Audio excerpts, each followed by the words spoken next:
Hi, thanks for joining us. My name is Eammon Anderson. In our current economic crisis, mortgage crisis more primarily, people are looking for some answers to the questions. And loan modifications and short sales are things being bantered around a lot. I'd like to introduce my wife, Julie. She's been a realtor since 2004, and she'll address the situation with the success of short sales and loan modifications. Julie? Thanks. It's been an interesting time in our market. We have just a very large portion of our inventory that's either short sale, foreclosure, bank-owned property, and clients that I talk to, if they're not prepared to write a check to sell their home, then they're looking at doing a short sale and having their credit impacted greatly. It's quite frightening, very nerve-wracking, and if people can't write that check or don't want to take that hit, then they're just simply not moving. It's impacting the prices of all the homes, including people who want to have their equity built up. And we're just seeing the values plummet, and it's going to be a while before we're out of the woods here. Now, Julie, what portion of the loan modifications are successful? That's a big thing that you hear about all the time. Yeah, good question. The last number that I heard with the HAMP program was that they had 20% of all attempted loan modifications actually succeeded. And with the HAFA program, it was fewer than 1,000 nationwide. One of my clients, Paul, he had a condominium over in Bellevue that he had purchased for $230,000. Attempted the loan modification, went to one of the big meetings where they get you in there, and he was actually feeling kind of hopeful. After wasting a lot of months on not succeeding in that, he did list his home with me. And we had it listed for approximately $188,000, I believe was the price. Got a buyer in place, and just in the nick of time before it was going to go to foreclosure, and had agreement from Aurora Loan Services on the phone when we did a conference call with my negotiator, Paul, and myself, that they were going to honor this short sale. They send him a letter to agree to do that, and then a couple of days later they send him another letter saying that they weren't going to do it. Believing that these had crossed in the mail, we didn't catch it, they foreclosed, home gone. No short sale. Boom. So quite frustrating, and I'm seeing this over and over and over again with my clients, where they just, we submit the packages for the short sales, they want more and more documents, they say they didn't get this document, we know we sent it because we have all the verification, we have programs that verify when this stuff is sent over. And they just drag their feet. Buyers get tired, they walk away, they go, and then we've got to remarket it again, and our sellers are just wondering, when is this going to end? So as a realtor, one of the most frustrating parts about the short sale process is we put so much time into the negotiation process, into submitting paperwork over and over and over again.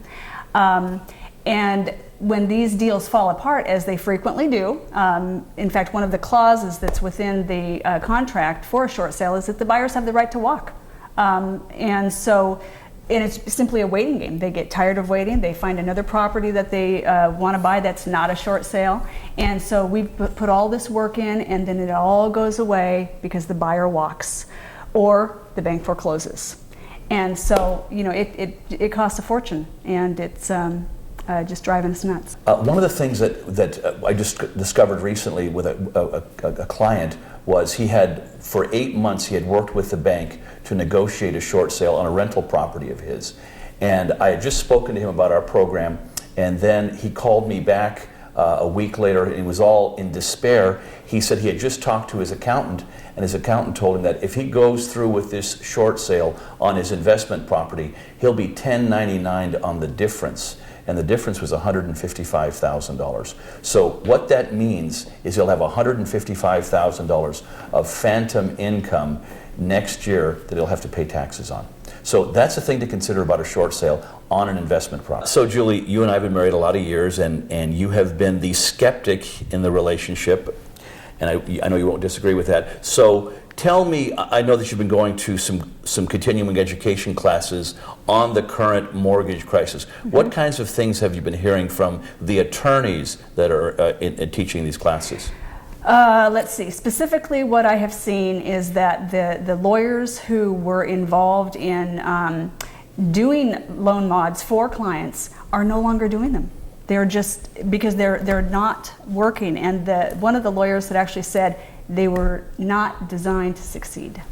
And then I started also hearing things about bundling the loans, selling them as securities, things that I had kind of not wanted to really believe. And as we're seeing more of this stuff, not only through my classes, but through the mainstream media, it blows my mind that it was just so well orchestrated. See, those are signs of things to come.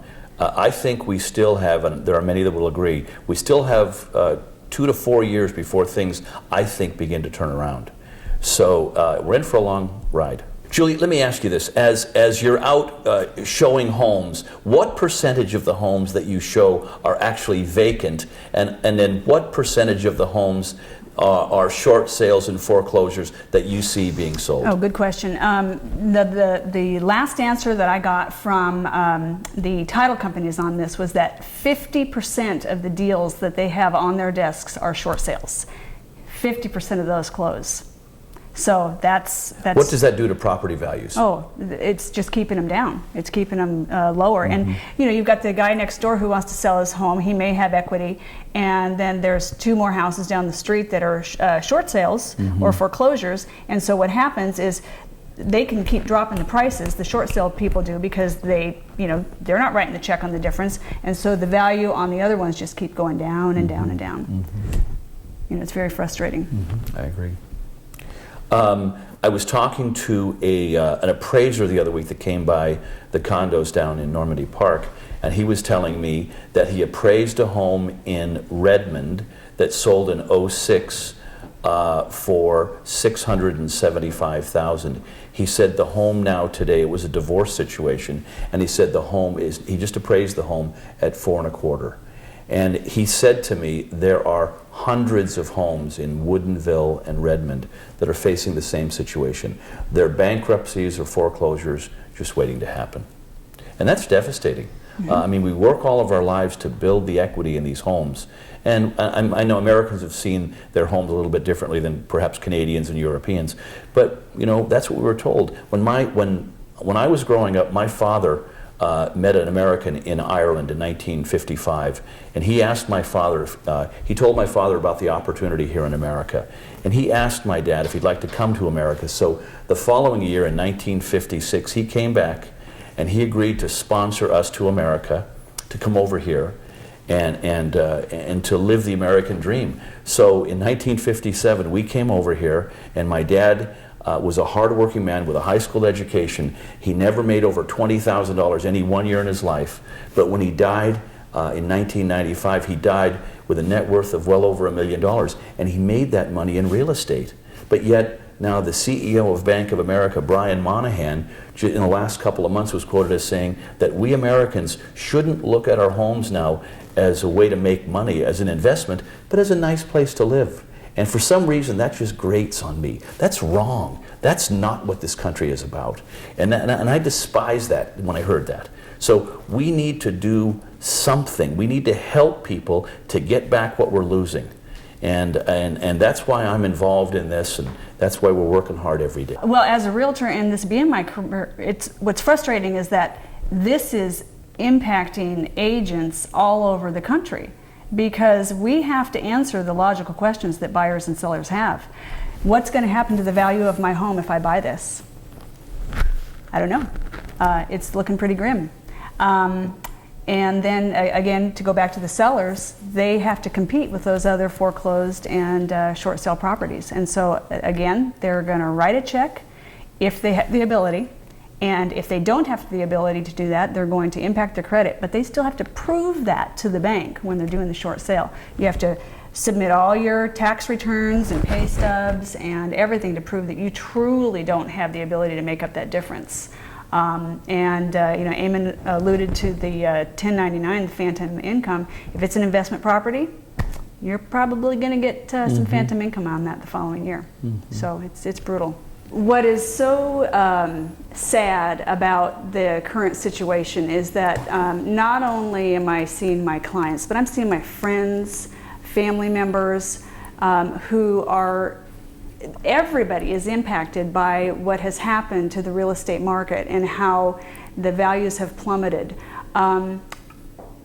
It's going to impact how they move in the future, whether you move in the future, whether you have the money to send your kids to college, whether or not you have the room to expand when another baby comes along or downsize. It's just frightening to think that all of this has come about not because of just a bad economy, but by the collusion of bankers and politicians messing around with our money system and messing around with our mortgages and putting them together in such a way that they stripped the equity and they stripped the value that we have in our homes, had in our homes. It's not there anymore.